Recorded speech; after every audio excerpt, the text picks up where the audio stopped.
Good evening, sir. I am Cadet Jan Emil Limas. For today's video, I will explain the topic on what could be the application of IoT on the maritime sector.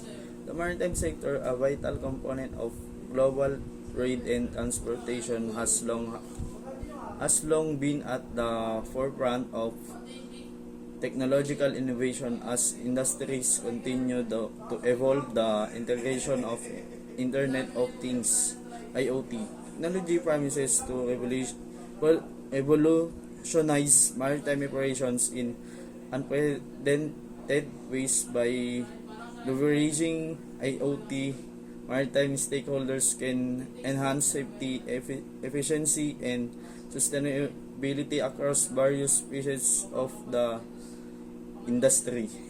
Enhanced fleet management. One of the primary applications of IoT in the maritime sector lies in fleet management through the deployment of IoT sensors and devices. Vessel operators can gather real-time data on engine performance, fuel consumption, and maintenance requirements.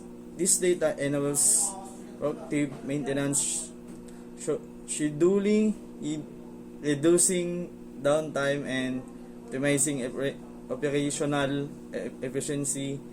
Additionally, LOT-enabled fleet management systems facilitate route optimization, leading to fuel savings and reduced environmental impact. Safety and security.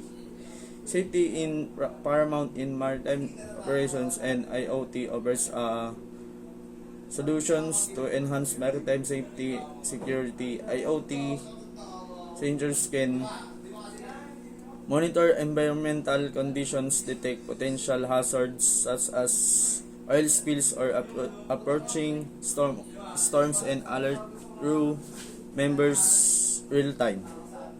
Ayun na pre. Tapos na.